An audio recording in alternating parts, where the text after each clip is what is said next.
Hi friends, welcome to my channel RK legal analysis. आप लोगों का हमारे चैनल में बहुत बहुत स्वागत है। आज हम बात करने वाले हैं एक बहुत ही इम्पोर्टेंट टॉपिक पे जिसका नाम है अरेस्ट बाय प्राइवेट पर्सन। चूंकि आप जानते हैं कि गिरफ्तारी की पावर जो जनरली होती है वो गवर्नमेंट अथॉरिटी के पास होती है, पुलिस ऑफिसर के पास होती है। क्या आप किसी पर्सन को गिरफ्तार कर सकते हैं? क्या एक आम आदमी किसी भी पर्सन को गिरफ्तार कर सकता है? कब गिरफ्तार कर सकते हैं? तो क्या पावर हमारा लॉ आपको देता है? एक आम आदमी को हमारा जो लॉ जो बनाया गया वो देता है कि कब एक प्राइवेट पर्सन किसी आदमी को गिरफ्तार कर सकता है। आज इस वीडियो में आपका सारा डाउट क्लियर करेंगे। अगर आप एक लॉ के स्टूडेंट हैं तो भी आपके लिए इंपॉर्टेंट है, या आप लॉ प्रोफेशन में हैं तब भी आपके लिए वीडियो बहुत ही जरूरी है। अगर आप एलएलबी के स्टूडेंट हैं तो भी आपका जो सेक्शन 43 का डाउट है, क्योंकि यह प्रोविजन जो दिया हुआ सीआरपीसी के सेक्शन 43 में दिया हुआ है, लेकिन जो हमारा नया वाला कानून बन गया है भारतीय नागरिक सुरक्षा संहिता 2023 का, उसमें सेक्शन 40 ये बात करता है। जो पहले प्रोविजन दिया हुआ था सीआरपीसी का, ये था सेक्शन 43 में arrest by private person and procedure. लेकिन ये जो सेक्शन आपका दे दिया गया बीएनएसएस में सेक्शन 40 में दिया गया। तो इसके लैंग्वेज पे एक एक वर्ड पे आज हम बात करेंगे, आपका सारा डाउट इस पे क्लियर हो जाएगा। अगर आप लॉ प्रोफेशन में नहीं भी हैं तब भी आपको बहुत ही जरूरी है। मान लीजिए कब आपको इसकी जरूरत पड़ जाए लाइफ में, कब आप किसी ऑफेंस को होने से बचा सकते हैं, तो वीडियो को पूरा देखिएगा। आपका क्लियर कट पॉइंट आपका क्लियर हो जाएगा कि कब आप किसी को गिरफ्तार कर सकते हैं, हमारा लॉ आपको क्या पावर देता है। तो चलिए हम बात करते हैं। हम एक बेयर एक्ट ले लेते हैं जो भारतीय नागरिक सुरक्षा संहिता 2023 की है। इसमें सेक्शन 40 बात करता है arrested by private person and procedure on such arrest. एक प्राइवेट पर्सन के द्वारा अरेस्ट किया जाना और क्या प्रोसीजर होगा अरेस्ट करने का।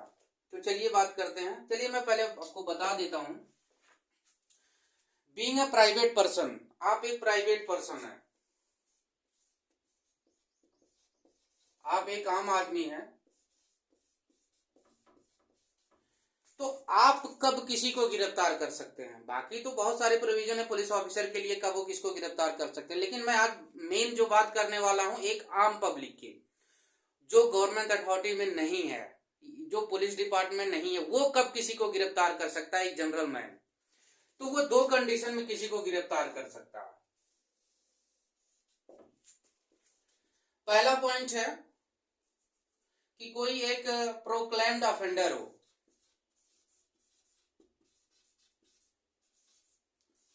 प्रोक्लेम्ड ऑफेंडर हो। दूसरा अभी समझा देता हूं। दूसरा पॉइंट है कब गिरफ्तार कर सकता है, जब उसने क्या कमिट किया हो, एक कॉग्निजेबल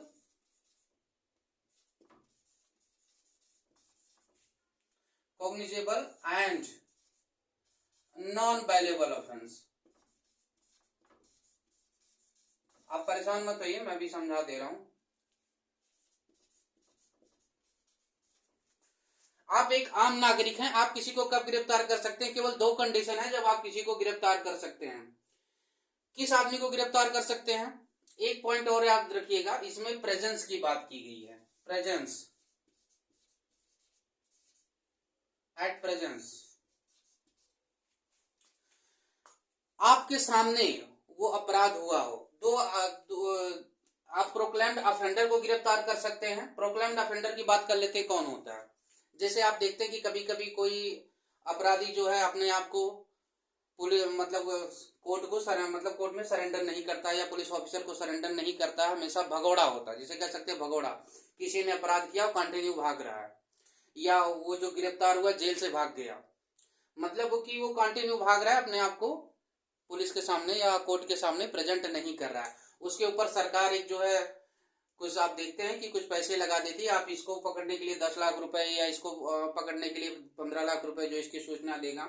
अगर ऐसा कोई भगोड़ा आदमी है जो अपराध करने के बाद कंटिन्यूअसली भाग रहा है, तो उसको वो कहलाता है प्रोक्लेम्ड ऑफेंडर। आप उस आदमी को अगर आपको कहीं दिखता है, आपको पता है कि ये प्रोक्लेम्ड ऑफेंडर है, तो आप उसको गिरफ्तार कर सकते हैं। उसके बाद क्या करना भी आगे हम बात करेंगे। दूसरे कब किसी को आप गिरफ्तार कर सकते हैं, आप तब गिरफ्तार कर सकते हैं जब उसने cognizable and non bailable offence commit किया हो। ये कौन से ऑफेंसेस होते हैं? ये बहुत ही सीरियस टाइप के क्राइम होते हैं, जैसे मान लीजिए रेप, मर्डर, या आप कह सकते हैं काउंटरफीटिंग। काउंटरफीटिंग मीन्स जैसे हमारी जो नोट है उसको कोई डुप्लीकेट बना रहा है, काउंटरफीट कर रहा है, उसको डुप्लीकेट कॉइन बना रहा है, डुप्लीकेट नोट बना रहा है, या किसी औरत का मिसकैरेज कराना बिना उसकी कंसेंट के, कोई आदमी ऐसा कर रहा है। ये सारे जो पॉइंट हैं, जैसे जो बहुत ही हेनियस टाइप के ऑफेंसेस हैं, और तो उस कंडीशन में क्या, ये बहुत ही मतलब जिसमें आपको बेल नहीं मिल सकती। ये तो कोर्ट के ऊपर डिपेंड है कि कोर्ट आपको बेल देगा कि नहीं देगा।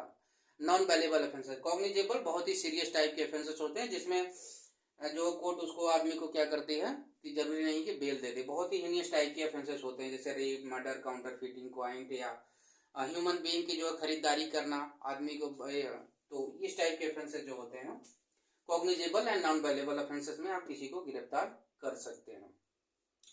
तो उसके बाद आप क्या करेंगे, आपने तो गिरफ्तार कर लिया, ठीक है, या तो प्रोक्लेम्ड ऑफेंडर था या तो उसने नॉन कॉग्निजेबल। जैसे मान लीजिए कि आप कहीं पे खड़े हैं, आपके सामने कोई आदमी किसी को जान से मार रहा है या जान से मारने का प्रयास कर रहा है, तो उस कंडीशन में उस आदमी को आप गिरफ्तार कर सकते हैं।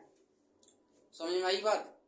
या कोई आदमी है, जैसे आप रास्ते में जा रहे हैं, कोई आदमी किसी लड़की के साथ रेप करने की कोशिश कर रहा है, आपको लग रहा है कि ये आदमी इसका रेप कमिट कर देगा, तो उस आदमी को आप गिरफ्तार कर सकते हैं और लड़की को आप बचा सकते हैं।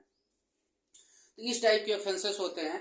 उसके बाद आपको क्या करना, आपने गिरफ्तार कर लिया, ध्यान रखिएगा कानून जो हमारा कहता है, मैं कानून पे आ जाता हूं, जो सेक्शन 40 बात करता है, एनी प्राइवेट पर्सन में अरेस्ट।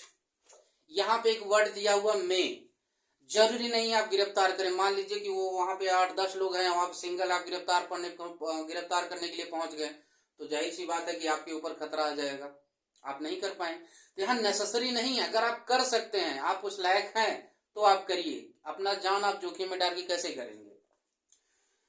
तो एनी प्राइवेट पर्सन में अरेस्ट और कॉज टू बी अरेस्टेड, या तो डायरेक्ट अरेस्ट कर सकता है या तो उसका कारण बन सकता है। कारण बनने का मतलब, जैसे पुलिस किसी को दौड़ा रही है, कोई प्रोक्लेम्ड ऑफेंडर है या कोई मर्डर करके आप सामने भाग रहा है, पुलिस उसको दौड़ा रही, तो आप उसको पकड़ सकते हैं, पुलिस की सहायता भी कर सकते हैं। who in his presence commits a non-bailable and cognizable offense, आपके सामने वो अपराध होना चाहिए। ऐसा नहीं कि आपको किसी ने आके बता दिया फलाने ने उसका मर्डर कर दिया, आप जाके गिरफ्तार कर लो, ऐसा नहीं, आपके सामने, आपकी आंखों के सामने होना चाहिए, at a presence.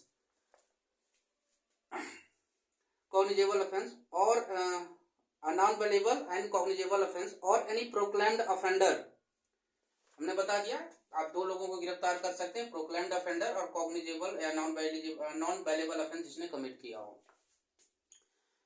And without unnecessary delay, बिना देरी के, आपने गिरफ्तार कर लिया, उसके आगे की बात करते हैं।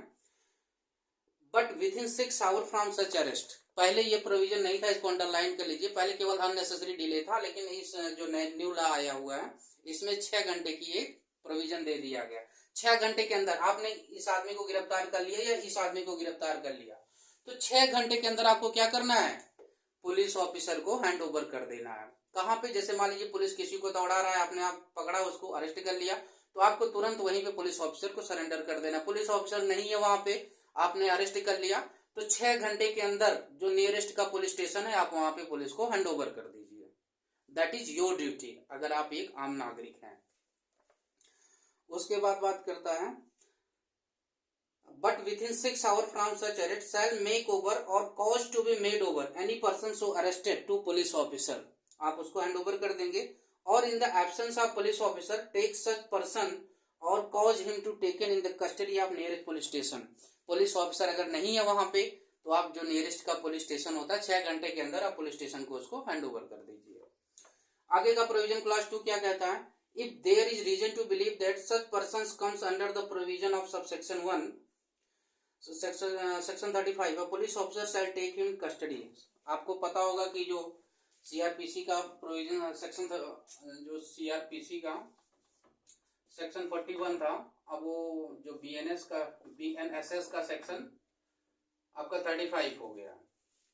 35 क्या कहता है जो यहाँ पे दिया हुआ, जैसे वहाँ पे कुछ कंडीशन है, कब एक पुलिस ऑफिसर किसी को विदाउट वारंट अरेस्ट कर सकता है, जो भी ऑफेंसेस वहाँ पे दिए गए, उसके लिए हम एक अलग वीडियो बना देंगे अगर आप कहेंगे तो if there is a reason to believe that such persons comes under the provision of subsection 1 of section 35, police officer shall take him custody। अगर जो ऑफेंस उसमें अपराधी ने किया है, आपने उसको गिरफ्तार किया, पुलिस ऑफिसर को दिया, और पुलिस ऑफिसर को लगता है कि सेक्शन 35 के अनुसार उसने अपराध किए हैं, तो उसको पुलिस क्या करेगा, अपने कस्टडी में ले लेगा।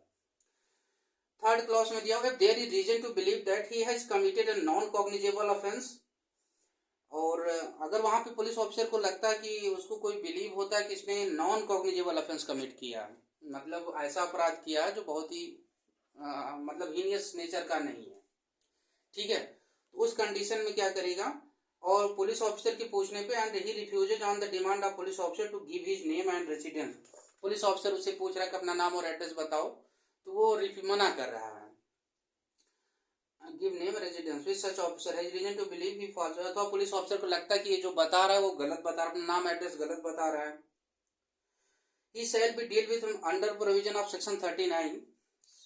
आपको पता है जो 42 CRPC का जो सेक्शन था 42, अब वो BNSS का सेक्शन 39 हो गया, जहां पे पुलिस ऑफिसर, चूंकि पुलिस ऑफिसर दो कंडीशन में किसी को गिरफ्तार करती है, या तो उसने सेक्शन 35 का कोई ऑफेंस कमिट किया हो, या तो अगर वो उसने कोई हीनियस अपराध नहीं किया है, उस कंडीशन में वो अपना नाम और एड्रेस सही नहीं बता रहा है, तो उस कंडीशन में जो सेक्शन 39 में है उसमें गिरफ्तार कर लेती है। Reason to believe to be false, he shall be dealt with under the provision of section 39, but if there is no sufficient reason to believe that he has committed any offence, he shall be at once released। तो ये था हमारा provision, अगर police officer को लगेगा कि इसने ऐसा कुछ अपराध नहीं किया है, तो वो क्या कर देगा, उसको छोड़ देगा। और यहाँ पे एक पॉइंट और ध्यान से सुनिएगा, क्योंकि आप एक आम नागरिक हैं, आपको कानून का क्या पता है कि उसने कॉग्निजेबल ऑफेंस, जो कि बहुत सारे, जरूरी नहीं करे मर्डर और भी सारे ऑफेंसेस होते हैं जिसमें क्या होता है कि कॉग्निजेबल और नॉन वेलेबल होते हैं, तो आपको कहाँ, आपका प्रोविजन, ला का प्रोविजन कहाँ आपको पता होगा। आपने गिरफ्तार कर लिया लेकिन वो कॉग्निजेबल और नॉन वेलेबल ऑफेंस नहीं था, तो आपकी क्या रिस्पॉन्सिबिलिटी बनेगी, क्योंकि लॉ हमारा कहता है कि आप दो ही लोग को गिरफ्तार कर सकते हैं, या तो प्रोक्लेम्ड ऑफेंडर को, या जिसने कॉग्निजेबल एंड नॉन वेलेबल ऑफेंस किया उसको गिरफ्तार कर सकते हैं। आपने ऐसे व्यक्ति को गिरफ्तार कर लिया जो ये दोनों नहीं है, समझ में आई बात, ना वो प्रोक्लेम्ड ऑफेंडर है, ना ही उसने cognizable and non वेलेबल offence commit किया, उस कंडीशन में फिर आपकी क्या रिस्पॉन्सिबिलिटी होगी, क्योंकि एज अ सिटीजन आपको नहीं पता, क्योंकि हमारा जो कानून है ये आशा करता है कि हर जगह पुलिस अवेलेबल नहीं हो सकती, नहीं है तो उस कंडीशन में आप क्या स्टेप ले सकते हैं, तो उस कंडीशन में आपने किसी ऐसे व्यक्ति को अरेस्ट कर लिया जो ये दोनों अपराध कमिट नहीं किया, तो उस समय आपको लॉ एक प्रोटेक्शन देगा,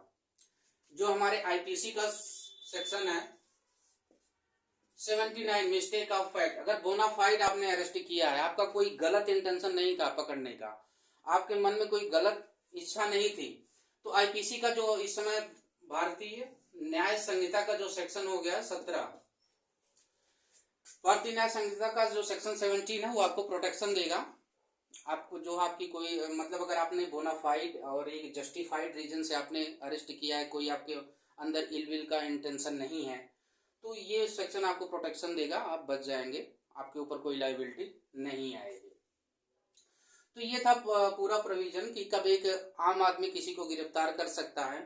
आशा करता हूँ आपको समझ में आया होगा। फिर भी कोई क्वेश्चन है तो आप हमें कमेंट में बताइएगा, कोई सुझाव देना चाहते हैं, और चैनल को लाइक करिएगा, सब्सक्राइब करिएगा, आपके लिए बड़ी मेहनत करनी पड़ती है, और चैनल को शेयर करिएगा। मिलते हैं फ्रेंड्स अगली वीडियो में, तब तक के लिए नमस्कार।